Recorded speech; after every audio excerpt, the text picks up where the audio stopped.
నమస్కారం సుధీర్ సార్. నమస్తే అండి. పిల్లల్లో మనం చూస్తేనే ఇద్దరు ఫ్రెండ్స్ అయినా సరే, లేదంటే అంటే అమ్మాయి అయినా అబ్బాయి అయినా, ఇద్దరు అబ్బాయిలైనా ఇద్దరు అమ్మాయిలైనా సరే, ఏ క్వాలిటీ దగ్గర ఎక్కువగా ఫ్రెండ్స్ అవ్వడానికి అవకాశం ఉంటుంది? అంటే ఏది అట్రాక్ట్ చేస్తుంది వాళ్ళని? జనరల్గా మీరు చాలామంది స్టూడెంట్స్ని చూస్తూ ఉంటారు. కొంతమంది ఎక్స్ట్రీమ్కి వెళ్ళిపోతూ ఉంటారు. అది సెకండ్ వెర్షన్ వీడియోలో మాట్లాడదాం. కానీ ఏ క్వాలిటీ ఎక్కువగా దగ్గర చేసేస్తుంది వాళ్ళని? ఇప్పుడు నేను మాట్లాడేది ఒక ఇద్దరు పర్సన్స్ ఫ్రెండ్షిప్ చేయడానికి. స్ట్రెస్ చేయాల్సిన వర్డ్ ఫ్రెండ్షిప్. అది ఎవరైనా సరే జనరల్గా రకరకాల ఫ్యాక్టర్స్ తోటి ఫ్రెండ్షిప్ చేయాలి అని అనిపిస్తుంది అండి. దగ్గర అవటానికి అనిపిస్తూ ఉంటుంది. ఫస్ట్ ఏంటి అని అంటే వాళ్ళ కంఫర్ట్ జోన్ చూసుకుంటారు. అంటే మన లాగా ఎవరు బిహేవ్ చేస్తున్నారు, అది బాడీ లాంగ్వేజ్ అవ్వచ్చు, లేకపోతే పోస్చర్ అవ్వచ్చు, లేకపోతే వాయిస్ అవ్వచ్చు, సిమిలారిటీస్ అనమాట. మనలో ఏవైతే ఉన్నాయో అవి ఎదుటి వాళ్ళకు కూడా ఉన్నాయని అనుకోండి, సిమిలారిటీస్. దీన్నే మిర్రరింగ్ అని చెప్పొచ్చు మనం. సో మనలాగా కనపడాలి ఎదుటి వాళ్ళు. సో మన క్వాలిటీస్ ఏవైతే ఉన్నాయో అవి ఎదుటి వాళ్ళలో ఉన్నాయని అనుకోండి, ఆబ్వియస్గా వాళ్ళతోటి ఫ్రెండ్షిప్ చేయాలి అని అనిపిస్తుంది. ఎందుకనంటే వాళ్ళకి ఒక కంఫర్ట్ జోన్ వస్తుంది. అక్కడ మనలానే ఉన్నారు, మన టేస్ట్లే ఉన్నాయి, మనలానే బిహేవ్ చేస్తున్నారు. వాయిస్ మాడ్యులేషన్ కూడా ఒక్కొక్కసారి అట్రాక్ట్ చేస్తుందండి. సో దాంతోపాటు సిమిలారిటీస్ ఉంటాయి. వీళ్ళకి ఏవైతే క్వాలిటీస్ ఉన్నాయో అవే క్వాలిటీస్ ఎదుటి వాళ్ళలో కూడా ఉంటాయి. ఇంతకుముందు మనం మాట్లాడినప్పుడు ఫిజికల్ అపియరెన్స్ గురించి మాట్లాడాం. అవును, అది వాయిస్ కానివ్వండి, లేకపోతే ఇట్లాంటివి. సిమిలారిటీస్ ఏంటి అని అంటే వీళ్ళకు ఉన్నటువంటి ఒపీనియన్, మెంటల్గా వీళ్ళు ఎలా అయితే ఆలోచిస్తున్నారో ఎదుటి వాళ్ళు కూడా అలానే ఆలోచిస్తున్నారు. వీళ్ళ ఐడియాస్ ఎదుటి వాళ్ళ ఐడియాస్ రెండు కోయిన్సైడ్ అవుతున్నా. ఇదేంటంటే లైక్ మైండెడ్ వస్తుంది ఇక్కడ. సో వాళ్ళకి కంఫర్ట్ జోన్ దొరుకుతుంది. ఎందుకనంటే ఇద్దరు ఫ్రెండ్షిప్ చేయాలి అని అంటే ఎక్కువసేపు మాట్లాడుకుంటున్నప్పుడు గొడవ జరగకూడదు, స్మూత్గా డ్రైవ్ అవ్వాలి. అక్కడ కంఫర్ట్ జోన్ వస్తుంది, తెలియకుండానే వచ్చేస్తుంది. ఇప్పుడు మీరు ఒక మాట చెప్తున్నారు, ఎదుటి వాళ్ళు దానికి ఆపోజిట్లో ఒపీనియన్గా ఉంది. సో సిమిలారిటీస్ మ్యాచ్ అవ్వలేదు. సో మ్యాచ్ అవ్వలేదు అన్నప్పుడు ఆర్గ్యుమెంట్ స్టార్ట్ అవుతుంది. ఆబ్వియస్గా ఆర్గ్యుమెంట్ స్టార్ట్ అయినప్పుడు ప్రతి ఒక్కళ్ళు నాదే కరెక్ట్ అనే ఫీలింగ్ ఉంటుంది. అది మనిషి అయిన తర్వాత ప్రతి వాడికి ఉంటుంది. సో అది ఎప్పుడైతే అగెనిస్ట్గా డ్రైవ్ అవుతుందో ఫ్రెండ్షిప్ అనేది కుదరదు. సో సిమిలారిటీస్ కుదిరినాయి అని అనుకోండి, ఆబ్వియస్గా అక్కడ వాళ్ళకి ఫ్రెండ్షిప్ అనేది డెవలప్ అవుతుంది. దీంతో పాటు సెన్స్ ఆఫ్ హ్యూమర్ కూడా ఉంటుంది. ఇది జనరల్గా అట్రాక్ట్ చేస్తుంది ఎక్కువ మందికి. సో ఎక్కువ మంది జోక్స్ చెప్తున్నా, అంటే కొంతమంది కావాలని క్రియేట్ చేసి సిచ్యుయేషన్గా జోక్స్ ఏవో ఎక్కడో చదివి చెప్పినాయో లేకపోతే ఎక్కడో సినిమాల్లో ఉన్నాయో వింటామని కాదు. బై నేచర్ వాళ్ళకి ఇన్హెరిటింగ్ క్యాలిబర్ ఉంటుంది వాళ్ళకి. సో ఏంటంటే కామెడీగా ఉంటుంది వాళ్ళతో మాట్లాడుతున్నప్పుడు, సెన్స్ ఆఫ్ హ్యూమర్ ఎక్కువ ఉంటుంది, వాళ్ళు స్పాంటేనియస్గా వస్తాయి. సో వాళ్ళు ఒక గ్రూప్లో ఉన్నారు అని అనుకోండి, మన ఫ్రెండ్స్ గ్రూప్లో సీరియస్గా ఉన్న సిచ్యువేషన్ ఏదైనా ఉన్నా సరే వాళ్ళు మాట్లాడటం స్టార్ట్ చేసిన తర్వాత ఆ సీరియస్నెస్ మొత్తాన్ని సప్రెస్ చేసేసి కంప్లీట్గా 360 degrees చేంజ్ చేసి సిచ్యుయేషన్ హ్యాండ్లింగ్ చేసేస్తారు. కంఫర్ట్గా స్మూత్గా డ్రైవ్ అయిపోతుంది. సో ప్రతి గ్రూప్లో సెన్స్ ఆఫ్ హ్యూమర్ ఉన్నటువంటి మనిషి, ఒక ఫ్రెండ్ లైఫ్లో కంపల్సరీగా ఉండాలి అని ప్రతి ఒక్క మనిషి కోరుకుంటాం. ఈవెన్ నేను కూడా కోరుకుంటాను. ఎందుకంటే ఎప్పుడన్నా బాగా స్ట్రెస్ఫుల్గా ఉన్నా లేకపోతే బోరింగ్గా ఉన్నా ఒక్క 5 నిమిషాలు వాళ్ళతో మాట్లాడాము అని అంటే మళ్ళీ ఎనర్జీ గెయిన్ అయిపోతుంది, మళ్ళీ ట్రాక్లోకి వచ్చేస్తాం. సో సెన్స్ ఆఫ్ హ్యూమర్ ఉన్నటువంటి పర్సన్స్ ఎవరైనా ఉంటే వాళ్ళతో కూడా ఎక్కువ ఫ్రెండ్షిప్ చేయాలి అని అనిపిస్తుంది. దాంతోపాటు ఫిజికల్ అపియరెన్స్ కూడా ఉంటుందండి. అంటే అది ఇద్దరు అబ్బాయిల మధ్య అయినా సరే, జెండర్కి గురించి నేను మాట్లాడటం లేదు, రిలేషన్షిప్ గురించి నేను మాట్లాడట్లేదు, నేను కేవలం ఫ్రెండ్షిప్ గురించే మాట్లాడుతున్నా. ఫ్రెండ్షిప్ చేయాలి అని అన్నా సరే, సేమ్ జెండర్ అయినా ఒక అబ్బాయి ఇంకొక అబ్బాయితో ఫ్రెండ్షిప్ చేయాలన్నా ఫిజికల్ అట్రాక్టివ్నెస్ అనేది కూడా ఒక మ్యాటర్ అవుతుంది. కొంతమంది చూసుకుంటారు, అదే కొంతమంది చూసుకుంటారు. కొన్నిసార్లు మనకి తెలియకుండానే మైండ్లో కొన్ని మార్కులు అయితే ఒక ఫ్యాక్టర్ అయితే ఉంటుంది, మైండ్ కొన్ని మార్కులు అయితే ఇచ్చేస్తుంది. ఇప్పుడు కొంతమంది లైక్ వాళ్ళకి నచ్చినట్టుగా, ఇప్పుడు ప్రతి మనిషికి నేను ఇలా ఉండాలి అని కోరుకుంటుందండి. అది వాడికి లేదు. అది ఎవరిలో అయితే ఉందో ఆబ్వియస్గా వాళ్ళ మీద ఇంట్రెస్ట్ పెరిగిపోతుంది. వాళ్ళతోటి ఇంట్రెస్ట్ అని అంటే రిలేషన్ అని నేను చెప్పడం లేదు, ఫ్రెండ్షిప్పే చేయాలనిపిస్తుంది. సో ఈ ఫిజికల్ అట్రాక్టివ్నెస్లో అది హెల్తీ ఫుడ్ తినేటటువంటి వాళ్ళలో ఫేస్లో ఒక గ్లో ఉంటుందండి, స్కిన్ టోన్ ఒకలా ఉంటుంది, అది అట్రాక్ట్ చేస్తుంది. డ్రెస్ సెన్స్ అట్రాక్ట్ చేస్తుంది. మంచి బట్టలు వేసుకుంటున్నా, లేదా మంచి కలర్ఫుల్స్, లేదా మంచి డిజైన్లు సెలెక్ట్ చేస్తున్నా. కాస్ట్లీ అని నేను మాట్లాడట్లేదు, నీట్, క్లీన్ అండ్ నీట్. వీళ్ళకి ఎలా అయితే కావాలి ఉండాలి అని అనుకుంటున్నారో అది ఎదుటి వాళ్ళలో చూసినప్పుడు ఆబ్వియస్గా వాళ్ళతోటి ఫ్రెండ్షిప్ చేయాలని అనిపిస్తుంది. దీంతోపాటు క్రియేటివిటీ. కొంతమంది టూ క్రియేటివ్ ఉంటారు. అంటే వాళ్ళతో మాట్లాడినప్పుడు అబ్బాయి ఈ ఐడియా నాకు ఎందుకు రాలేదు, ఇది నాకు వస్తే బాగుంటుంది అని అనిపిస్తుంది. సో అటువంటి వాళ్ళతోటి మాట్లాడుతున్నప్పుడు మనకి తెలియకుండానే బోల్డ్ అనే విషయాలు మనం తెలుసుకుంటూ ఉంటాం. ఇన్ఫర్మేటివ్గా ఉంటుంది. వాళ్ళది ఏంటి అని అంటే మాట్లాడుతూ ఉంటే లివింగ్ ఎన్సైక్లోపీడియా లాగా ఉంటుంది. వాళ్ళని ఏ క్వశ్చన్ అయినా మనం అడగచ్చు, వాళ్ళ దగ్గర ఆన్సర్ ఉంటుంది అని అనిపిస్తుంది. సో కొంతమంది క్రియేటివ్ పీపుల్ ఉంటారు. నార్మల్గా మనం చూసే పద్ధతి ఒకలా ఉంటుంది, వాళ్ళు చూసే పద్ధతి ఇంకోలా ఉంటుంది. సో ఎప్పుడైనా సరే ప్రతి దాన్ని 2 యాంగిల్స్లో చూడటం అనేది ఒక హ్యూమన్కి, ఒక మనిషికి డెవలప్ అవ్వాలి అని అంటే చాలా చాలా ఇంపార్టెంట్. అవును. ఒక బాటిల్లో హాఫ్ వాటర్ ఉన్నాయి అని అనుకోండి, ఒక మనిషికి ఏమనిపిస్తుంది అని అంటే హాఫ్ ఫుల్ అని అనిపిస్తుంది, ఇంకొక మనిషికి హాఫ్ ఎంటీ అని అనిపిస్తుంది. రెండూ కరెక్టే, ఆబ్వియస్గా రెండూ కరెక్టే. మనకి హాఫ్ ఎంటీ కనపడింది అని అనుకోండి, పక్క మనిషి హాఫ్ ఫుల్ అని చెప్తారు. సో మనం ఏంటి అని అంటే హాఫ్ కనపడిన వాళ్ళని, హాఫ్ ఎంటీగా కనపడిన వాళ్ళని కొంచెం నెగిటివ్ మైండ్ సెట్లో తీసుకోవచ్చు. కంప్లీట్గా అనట్లేదు, అసంతృప్తి ఉంది, హాఫ్ ఫుల్ అవ్వలేదు అనేది, ఎంటీగా ఉంది అనేది. హాఫ్ ఫుల్ అయింది అని చెప్పిన వాళ్ళు ఎవరైతే ఉంటారో వాళ్ళది కొంచెం పాజిటివ్ యాటిట్యూడ్లో ఉంది. సో మనకు ఒక యాంగిల్ కనపడినప్పుడు అదర్ పర్సన్ నుంచి రెండో పర్సెప్షన్ వస్తే ఆబ్వియస్లీ దట్ ఈస్ ఇన్ఫర్మేటివ్. మనల్ని మనం డెవలప్ చేసుకోవటానికి ఉండేటటువంటి వన్ ఆఫ్ ది క్వాలిటీ అది. సో క్రియేటివ్ మైండ్ సెట్ ఉన్నా సరే ఫ్రెండ్షిప్ చేయాలి అని అనిపిస్తూ ఉంటుంది. కొంతమందిలో విపరీతమైన కాన్ఫిడెన్స్ ఉంటుందండి. అటువంటి వాళ్ళు మనకి ఫ్రెండ్ అయితే బాగుంటుంది, లేదా మన ఫ్రెండ్స్ గ్రూప్లో ఒక మనిషి అట్లాంటి మనిషి ఉంటే బాగుంటుంది అని అనిపిస్తుంది. ఎందుకంటే కాంపిటేటివ్ ఎగ్జామ్స్ అవనివ్వండి, లేకపోతే ఏదో ఒక టైంలో ప్రతి మనిషి ఏదో ఒకటి కొత్తది స్టార్ట్ చేయాలని చూస్తూ ఉంటారు. ఎప్పుడైనా సరే హ్యూమన్ మైండ్లో కొత్తది ఏదన్నా చేయాలి అని అనుకున్నప్పుడు, ఫినాన్షియల్స్గా ఏదన్నా ఇన్వాల్వ్ అయితే యూజువల్గా చాలా ఆలోచిస్తాం, భయపడుతూ ఉంటాం, కాన్ఫిడెన్స్ బిల్డ్ అవ్వదు, ఇది చెయ్యాలా వద్దా అని అనిపిస్తూ ఉంటుంది. ఇలాంటి టైంలో ఒక పర్సన్కి విపరీతమైన కాన్ఫిడెన్స్ ఉండి ప్రాపర్గా అనాలిసిస్ చేసి ఇది అవుతుంది, ఇది జరుగుతుంది, ఇది చేద్దాము, ముందుకు వెళ్దాము అని కాన్ఫిడెంట్గా చెప్తూ ఉంటారు. సో బై నేచర్ వాళ్ళలో కాన్ఫిడెన్స్ లెవెల్స్ ఎక్కువ ఉంటాయి. వాళ్ళనే మనం గ్రూప్ లీడర్గా కూడా కన్సిడర్ చేయొచ్చు. అంటే ఒక గ్రూప్గా ఉన్నప్పుడు అందరికంటే ముందు వాళ్ళు బయలుదేరుతూ ఉంటారు.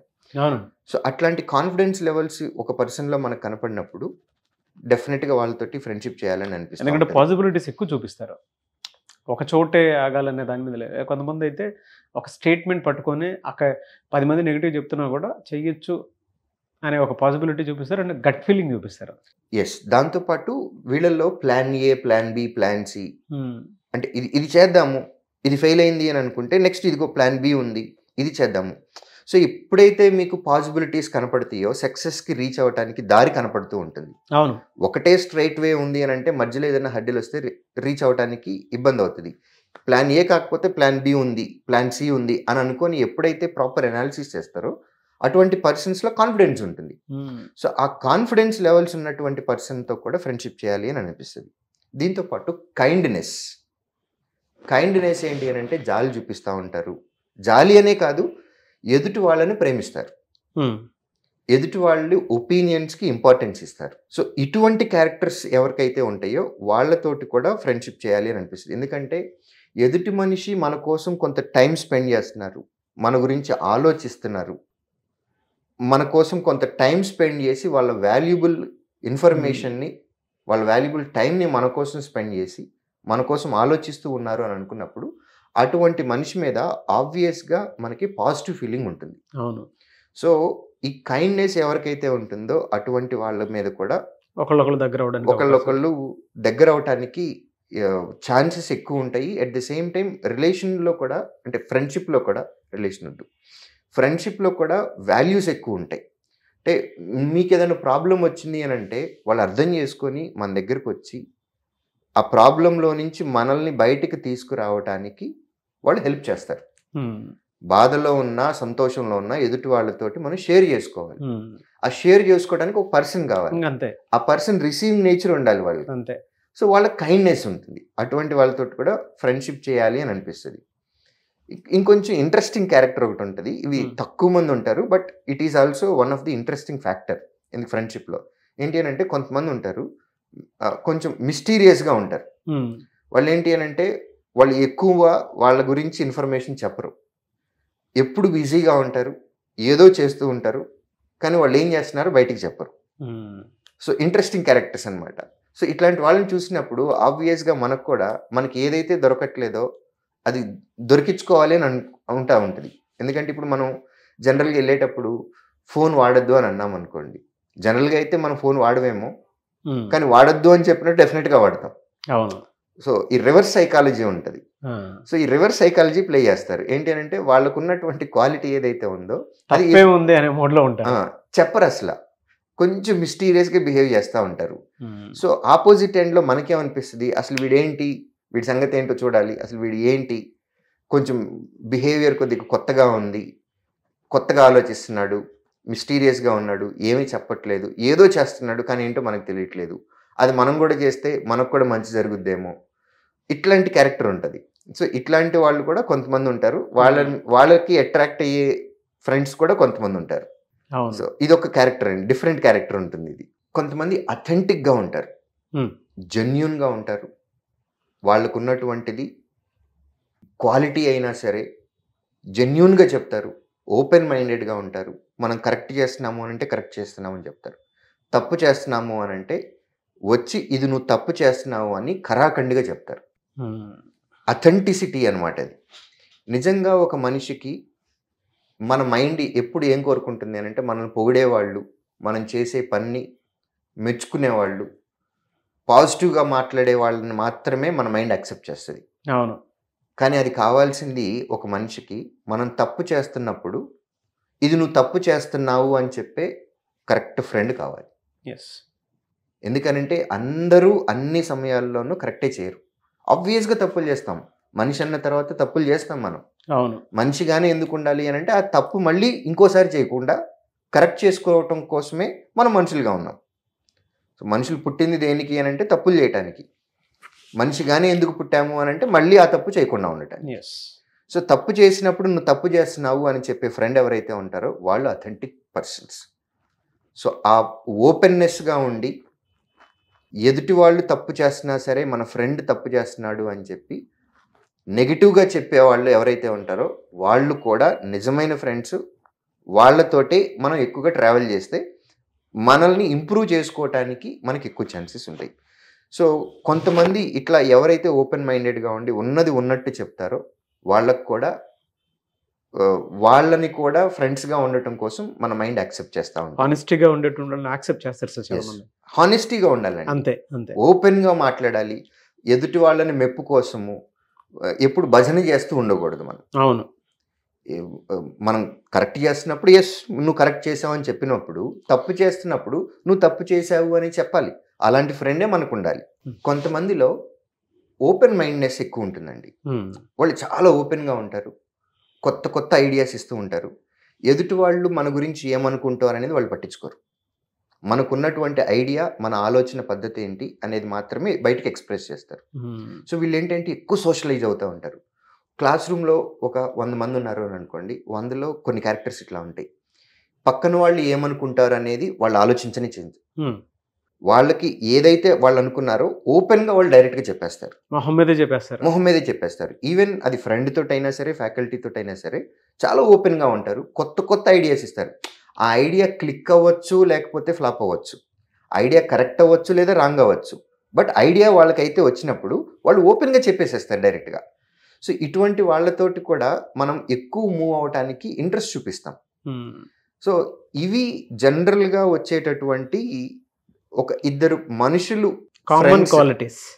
ఇద్దరు మనుషులు ఫ్రెండ్షిప్ చేయాలి అని అంటే కామన్గా ఇప్పుడు మాట్లాడుకున్నటువంటి క్వాలిటీస్ ఈ క్వాలిటీస్ ఇద్దరు మనుషులు దగ్గర చేసేస్తాయి. ఇందులో ఒక్క క్వాలిటీ ఎదుటి వాళ్ళలో కనపడ్డా సరే మనకి ఆ ఫెమిలియారిటీ అనేది వచ్చేస్తుంది. అంటే ఎదుటి వాళ్ళు మనలా ఆలోచిస్తున్నారు. ఎస్, ఇందులో రకరకాలు కూడా ఉన్నాయి. అంటే మనలో ఆలోచించడం ఒకటి, రెండోది మనల్ని డెవలప్ చేసుకోవటానికి కావాల్సిన క్వాలిటీ, రెండోది ఇంకొకటి మనల్ని తప్పు చేస్తున్నప్పుడు మనల్ని కరెక్ట్ వేలో డ్రైవ్ చేసే క్వాలిటీ. ఇవన్నీ ఉన్నాయి. వీటిల్లో ఏ ఒక్క క్వాలిటీ లేదా ఒకటి కంటే ఎక్కువ క్వాలిటీ ఎదుటి మనిషిలో కనపడినప్పుడు జనరల్గా వాళ్ళతోటి ఫ్రెండ్షిప్ చేయాలి అని అయితే అనిపిస్తుంది. ఒకసారి ఆ పాయింట్స్ అన్ని ఒకసారి డిస్కస్ చేద్దాం సార్. అంటే ఏ విషయాలు చెప్పారు ఇప్పటి వరకు?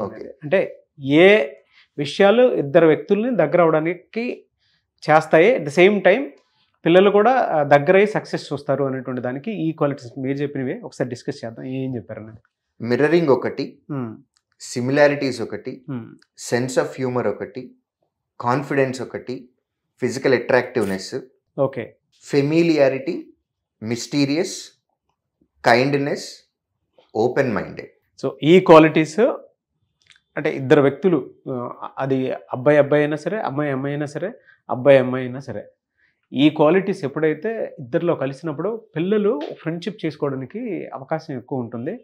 అండ్ వీటిలో ఏ క్వాలిటీ ఎదుటికి నచ్చినా కూడా ఆ ట్రావెలింగ్ జర్నీ ఎప్పుడైతే కాంపిటేటివ్లో ఉన్నప్పుడు కనిపిస్తూ ఉంటుందో ఆ ఒక్క క్వాలిటీని సక్సెస్ అయ్యేలా చేస్తుంది. బట్ వీటిలో ఏదో క్వాలిటీ ఇంకొక మనిషిని దగ్గర చేస్తుంది.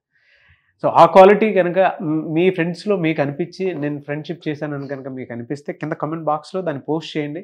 మీ చుట్టుపక్కల ఉండేటువంటి ఫ్రెండ్సే ఉంటారు కదా, సో అది నన్ను సక్సెస్ రేట్కి తీసుకెళ్ళడానికి అవకాశం కల్పించింది అనేటువంటి వాళ్ళు ఉంటారు. గ్రాటిట్యూడ్ చూపించే టైం కూడా ఒకటి ఉంటుంది. సో ఆ గ్రాటిట్యూడ్ చూపించే టైం మీకు కనుక అనిపిస్తే కింద కమెంట్ బాక్స్లో పోస్ట్ చేయండి. చాలా బాగుందండి కంటెంట్ అయితే. అంటే ప్రతి పిల్లలకి అంటే ఈ కామన్ సెన్స్ పాయింటే దగ్గర చేసాయి అనేటువంటి విషయం తెలియదు చదువుకునేటప్పుడు. But over period of time వాళ్ళకి అనిపిస్తూ ఉంటుంది, ఓకే దీనివల్ల మేము ఇద్దరం దగ్గర అయ్యాం అనేటువంటి విషయం తెలుస్తూ ఉంటుంది. మనం ఫ్రెండ్షిప్ చేసేటప్పుడు ఏ క్వాలిటీతో చేసాము అనేది అప్పుడు తెలియదు. మీరు ఇంత అనాలిసిస్ చేసి డీటెయిలింగ్గా చెప్పినప్పుడు ఒక్కసారి ఆలోచిస్తారు కూడా, అవును మళ్ళీ చెప్పారే అని. అవును, డెఫినెట్గా మనకు మంచి ఫ్రెండ్ ఉన్నాడు అని అంటే వీటిలో ఏదో ఒక క్వాలిటీ డెఫినెట్గా మ్యాచ్ అవుతుంది వాళ్ళలో. దీనివల్లే వాళ్ళు అట్రాక్ట్ అయ్యారు ఫ్రెండ్షిప్కి. చాలా డీటెయిల్గా చెప్పారండి. ప్రతి స్టూడెంట్ కూడా అంటే ఇంత నాలెడ్జ్ చూసిన తర్వాత మీలాంటి వాళ్ళ దగ్గర అయినా సరే మీ ఇన్స్టిట్యూట్లో జాయిన్ అవుతే అట్లీస్ట్ ఇలాంటి అట్మాస్ఫియర్ ఉన్నటువంటి మనుషులు అక్కడ దొరుకుతారేమో అనేటువంటి ఆలోచనతో ఉండేటువంటి వాళ్ళు ఉంటారు. మిమ్మల్ని అప్రోచ్ అవ్వాలంటే ఎట్లా ప్రాసెస్? స్క్రీన్ మీద కనపడుతున్న ఈ నెంబర్ ద్వారా మమ్మల్ని అప్రోచ్ అవ్వచ్చండి. అయితే మేము మా ఇన్స్టిట్యూట్లో కూడా జనరల్గా ఫ్రెండ్షిప్ని ఎంకరేజ్ చేస్తామండి. అయితే సేమ్ జెండర్ని మాత్రమే ఎంకరేజ్ చేస్తాం. ఇన్స్టిట్యూట్ ఎంటైర్ ప్రెమిసెస్ మొత్తంలో ఆపోజిట్ జెండర్ ఫ్రెండ్షిప్ చేయడానికి వీల్లేదు. వాళ్ళు బయట మేబీ క్లాస్మేట్స్ అయ్యి ఉండొచ్చు, ఇక్కడికి వచ్చాక లేదా కొత్తగా ఫ్రెండ్షిప్ స్టార్ట్ చేసి ఉండొచ్చు. అటువంటిది మాత్రం మేము డెఫినెట్గా ఎంకరేజ్ చేయం. ఎందుకు అని అంటే ఫస్ట్ ఫ్రెండ్షిప్ తోటి స్టార్ట్ అవుతుంది. ఆ పర్టికులర్ ఏజ్ గ్రూప్ ఇక్కడికి వచ్చే వాళ్ళు గ్రాడ్యుయేషన్ పూర్తి చేసి వస్తారు. ఈ ఏజ్లో కావాల్సింది ఎడ్యుకేషన్. కానీ ఎక్కువ అంటే ఈ ఫ్రెండ్షిప్ చేస్తూ ఆపోజిట్ జెండర్స్ ఒక అమ్మాయి ఒక అబ్బాయి ఫ్రెండ్షిప్ చేయటం మొదలుపెట్టిన తర్వాత అది గ్రాడ్యువల్గా రిలేషన్షిప్లోకి వెళ్ళే ఛాన్సెస్ ఎక్కువ ఉంటాయి. దానివల్ల ఇద్దరు జీవితాలు పోతాయి. కాబట్టి ఉద్యోగాలు తెచ్చుకునేంత వరకు మా దగ్గరే ఉంటారు. కాబట్టి మా దగ్గర రూల్ ఏంటి అని అంటే ఆపోజిట్ జెండర్స్ని మాత్రం ఫ్రెండ్షిప్ చేయడానికి మేము స్కోప్ ఇవ్వము అసలు. నాగరాజ్ గారు, నేను చెప్పినటువంటి ఈ పాయింట్స్ ఏవైతే ఉన్నాయో ఈ క్వాలిటీస్ ఇవన్నీ ఒక ఇద్దరు మనుషులు ఫ్రెండ్షిప్ చేయడానికి మాత్రమే. ఇది ఎక్స్ట్రీమ్ లెవెల్లోకి వెళ్ళింది అని అంటే అది రిలేషన్షిప్ అవుతుంది. అవును. సో మా ప్రెమిసెస్లో మా ఇన్స్టిట్యూట్ ప్రెమిసెస్లో వాళ్ళు ఇక్కడికి వచ్చింది జాబ్ తెచ్చుకోవటానికి. కాబట్టి ఇక్కడ ఫ్రెండ్షిప్ని ఎంకరేజ్ చేస్తాం తప్ప రిలేషన్షిప్కి స్కోప్ ఇవ్వటానికి ఏమాత్రం కూడా అసలు ఎంకరేజ్మెంట్ ఇవ్వము. అట్లాంటి వాటిని స్ట్రిక్ట్గా ఉంటాం. ఈ క్వాలిటీస్ అనేవి ఓన్లీ ఫ్రెండ్షిప్కి మాత్రమే సరిపోతాయి. అవును, రిలేషన్షిప్ ఉండాలి అని అంటే అక్కడ ఉండాల్సిన క్వాలిఫికేషన్ వేరు, క్వాలిటీస్ వేరు ఉంటాయి. అక్కడ ఉండాల్సిన అర్హతలు కంప్లీట్గా డిఫరెంట్గా ఉంటాయి. ఎందుకంటే అది లైఫ్కి సంబంధించింది. అందులో ఏమాత్రం తేడా వచ్చినా సరే జీవితాలు ఎగిరిపోతాయి. కాబట్టి ఇక్కడ ఉద్యోగం తెచ్చుకోవడానికి వచ్చారు. ఉద్యోగం తెచ్చుకోవడానికి ఫ్రెండ్షిప్, ఫ్రెండ్స్ గ్రూప్ అనేది కంపల్సరీగా ఉంటే గ్రూప్ స్టడీస్ కూడా బాగుంటాయి. ఒక గ్రూప్ కరెక్ట్ సెట్ అయింది అని అంటే ఉద్యోగాలు వచ్చినప్పుడు ఒకే నోటిఫికేషన్లో అందరికీ వస్తాయండి. గ్రూప్ మొత్తం ఒకేసారి జాబ్ తెచ్చుకొని బయటకెళ్తారు. So we do encourage friendship, but we do not tolerate next level మాత్రం అస్సలు ఎంకరేజ్ చేయం. Very good sir. సో మిమ్మల్ని అప్రోచ్ అవ్వాలంటే ప్రాసెస్ ఏంటి సార్? స్క్రీన్ మీద కనపడుతున్న ఈ నెంబర్కి కాల్ చేసి మమ్మల్ని అప్రోచ్ అవ్వచ్చండి. వెరీ ఓపెన్ మైండ్ అండి, చాలా క్లియర్గా చెప్పారు. ఈవెన్ పేరెంట్స్ అయినా సరే పిల్లలైనా సరే కావాలనుకునేది అదే. చదువుకోవడానికి వచ్చినటువంటి వాళ్ళు చదువుకొని వెళ్ళిపోవాలి అంతే. ఇంకా దానికి సంబంధించినటువంటి వాటిలో ఇంకొక డిస్కషన్ ఉండకూడదు. అవునండి. ఏ పనికి వచ్చామో ఆ పని పూర్తి చేసుకుని వెళ్ళిపోవాలి అంతే. అవును. ఎనీవేస్ థ్యాంక్ యూ అన్న. Thank you so much Sudheer sir. నమస్తే. చూసారు కదన్న వీడియో. ఈ వీడియోపై మీ అభిప్రాయాన్ని కమెంట్ బాక్స్లో పోస్ట్ చేయండి. ముఖ్యంగా మీరు కనుక శ్రీధర్ సిసి ఇన్స్టిట్యూట్లో జాయిన్ అవ్వాలి అనుకున్నటువంటి వాళ్ళు స్క్రీన్ మీద మీ కాంటాక్ట్ నెంబర్ కనిపిస్తుంది. దానికి మీరు call or message or WhatsApp చేసి వెంటనే ఎన్రోల్ చేసుకోవచ్చు. ఆన్లైన్ క్లాసెస్ ఉంటాయి, ఆఫ్లైన్ క్లాసెస్ ఉంటాయి. లేదంటే కొంతమందికి మీరు కావాలి అనుకుంటే కొన్ని ఆన్లైన్లోనే ఎగ్జామ్స్ జరుగుతూ ఉంటాయి కదా, మాక్ టెస్ట్లు. సో అవి కూడా మీకు సపరేట్గా కావాలనుకుంటే వాటిని కూడా మీరు రిజిస్ట్రేషన్ చేసుకుని మరి ఎన్రోల్ చేసుకోవచ్చు, అంటే తీసుకోవచ్చు. ఆన్లైన్ క్లాసెస్ కూడా, ఆన్లైన్ మాక్ టెస్ట్లు కూడా తీసుకోవచ్చు. అటువంటి ఫెసిలిటీస్ ఉన్నాయి. అండ్ ఈ వీడియో లైక్ చేయండి, షేర్ మాత్రం తప్పకుండా చేయండి. ఇలాంటి మరిన్ని వీడియోస్ కోసం మా ఛానల్ ఫాలో అవ్వండి. Thank you.